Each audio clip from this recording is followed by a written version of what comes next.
Putin's war economy runs on fossil fuels, but is the state of the Russian oil and gas industry a lot worse than Putin is making it out to be? And is he desperate to keep his economy from going off the rails? I'm Paul, U.S. Army combat veteran. Let's get into it.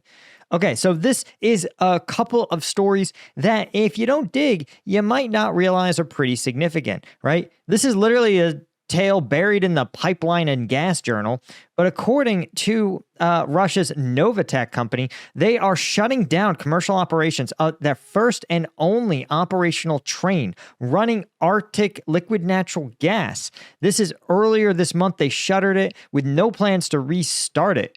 This train was shut down in October 11th. Now, this is a problem because, again, this was supposed to become one of Russia's largest liquid natural gas plants, eventually putting out something like 20 million metric tons a year. But sanctions have been slowly cooking it, and the plant is loaded 8 liquid natural gas ships, but no one was willing to buy it, right?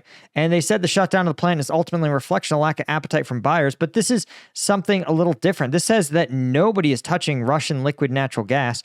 And I want to point out that one of the things we have to actually thank for this is the increase and investment in U.S. liquid natural gas capacity. So as the United States has brought more liquid natural gas onto the market, it's actually diminished Russia's ability to sell, right? Let's see if we can look up liquid natural gas prices real quick.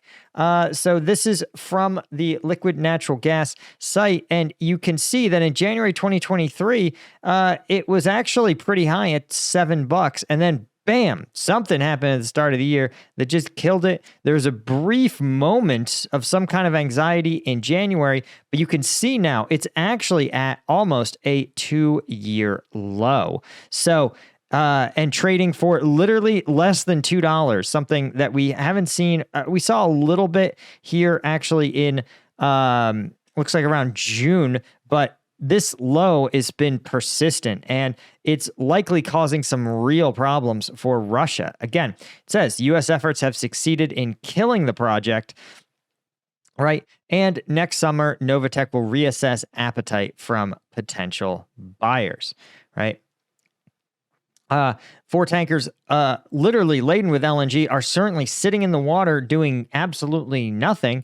And the tankers constitute 40% of the so-called Russian dark fleet of 10 liquid natural gas vessels. These are highly specialized vessels that can carry liquid natural gas and have been sanctioned by the West, and nobody wants to be responsible and get the hammer of U.S. sanctions as they get brought down on these vessels.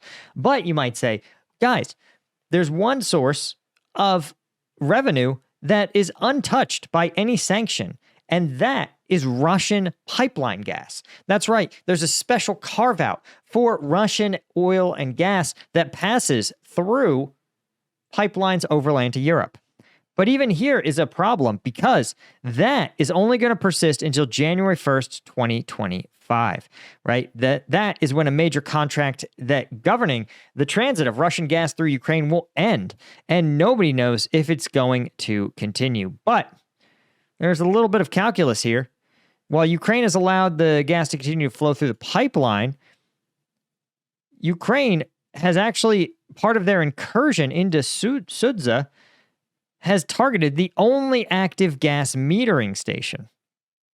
And this provides a third of Russian natural gas exports, including liquid natural gas, into Europe. And that is essential for countries like Austria, Hungary, and Slovakia to heat their homes. They provide about 65% of gas for these countries. Now, here's the thing, guys, that I think is important, right?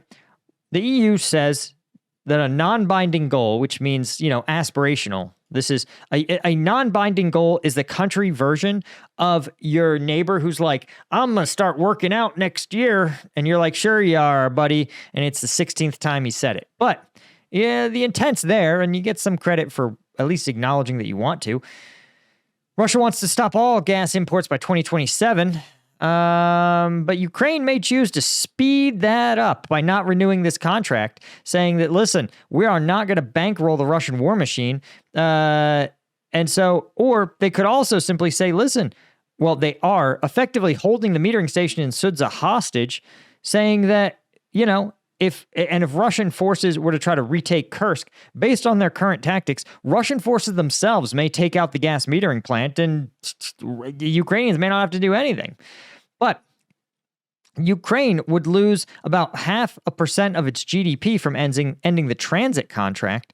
But Russia would likely hurt worse, right? Because again, Ukraine has somewhat more of its GDP being provided by its allies, but man, it would be such bad news for the U.S., right? And you can see Russian gas volumes transiting Ukraine obviously plummeted in 2022, and they've remained quite low, obviously. So they come up with all these scenarios here, but they're pretty speculative. And what I think the biggest takeaway here is the level of risk. Now, we're going to talk a little bit about what Putin's doing about it. The answer is he doesn't have a lot of great tools in his toolkit. But if you feel like you need an extra tool in your toolkit to get things done, you don't need to go coercing oil and gas and raw materials industries. Instead, you may just need more caffeine. That's why I created Strike Gum, inspired by my time in Afghanistan, when if I wanted a quick burst of energy on a combat patrol, I had to crack open a lukewarm military-issue energy drink. It tasted awful, so I made gum. It tastes great. Refreshing mint flavor. 90 milligrams of caffeine in each piece. That's each piece contains as much as a Red Bull or an Amp Energy, and we're sugar-free, so there's no sugar crash. We're veteran-owned. We're made in the USA. Go to strikegum.com. It's a no-brainer. Pick some up and leave energy drinks behind. It's 2024, guys. There's no reason you should still be drinking energy drinks. It's not 2003, okay? Get with the times. Check us out, strikegum.com, or on Amazon, where we're the highest-rated energy gum. Okay. So you might recall earlier, we talked about this says it's a former Russian oil exec, but who had a mysterious fall out a window, as happens, right? Russia has notoriously some of the most poorly constructed windows in the entire world. And for some reason, the richer you are, the more likely you are to have a mysterious fall out a window, right? But this has been reported by Russian media by TASS, which means that Putin wants to send a message. What is that message exactly? Well, here's the thing. The articles all talk about the fact that this guy was the former vice president of Yukos, a Russian oil giant that was owned by a notable critic. But this individual left Yukos in 2004 or 2009. He hasn't been there for years. But here's the question. What was he doing since then, right? The answer is he was a deputy director at Nornickel, particularly for actual mining. Because Nornickel does two things. They mine and they process, right? They mine and they smelt. He was a director of mining operations. And he must have said or done something to piss off Putin. So, what happened following this? This story, by the way, dropped October 20th. Well, look at this. 8 days later, Nornickel raises its 2024 production guidance for all metals. This is immediately reversing what it said it was going to do previously, right? The company said on Monday its full-year nickel production forecast was now 196, or about 200,000 metric tons, up from about 180,000 metric tons previously. The new target was still below the 200 tons, or 209,000 tons produced in 2023.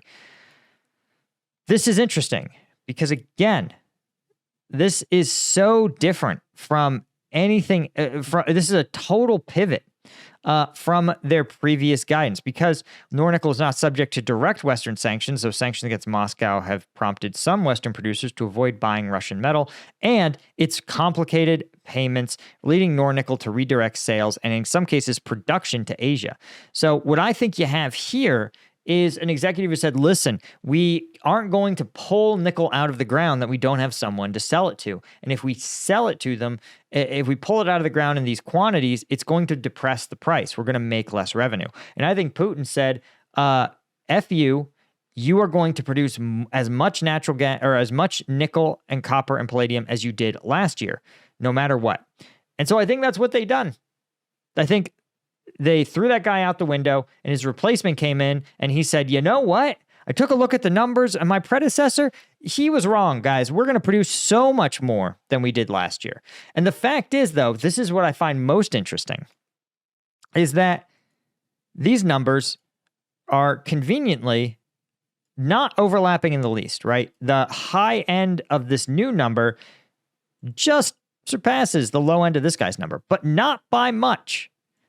And again, it says that it's still well below the 209,000 tons produced in 2023, meaning that even with this tremendous ramp up on full scale production, they still aren't going to be able to hit 2023 numbers. Why is that?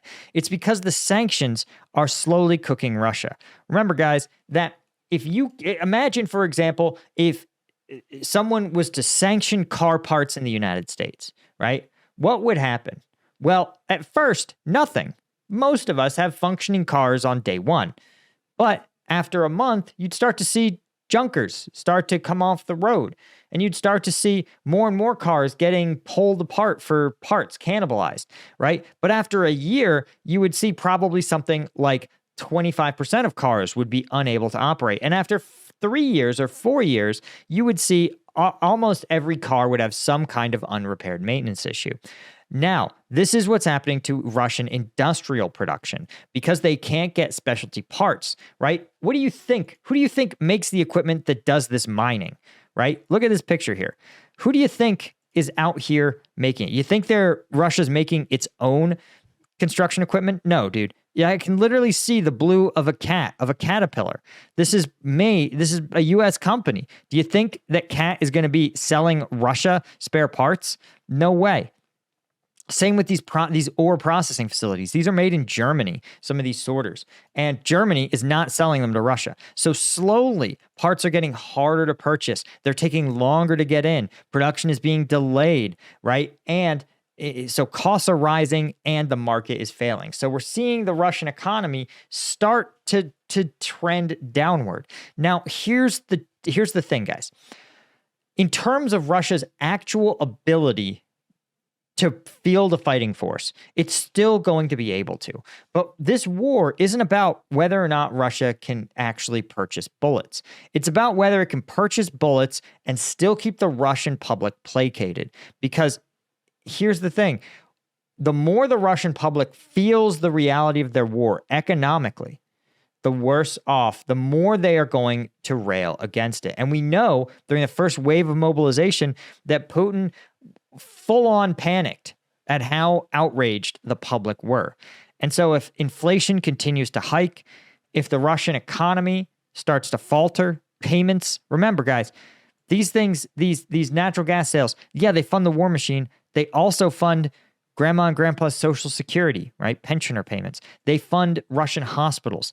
They fund the police and ambulance services. They fund a bevy of government employees, all of which are going to go under, have their salaries cut, and it's going to be potentially a disaster, a PR disaster for Putin. Anyway, guys, that's all I had. Special thank you to James Sterling, Steve Moran, Doug Beck, Alan Knutson, Bastian Hemmerling, Brian Kelly, Dale McCombs, James Ola, Henry Russier, all of our Lieutenant Tier members. Couldn't do it without you guys. I appreciate you so much, and I'll see you in the next one. Cheers.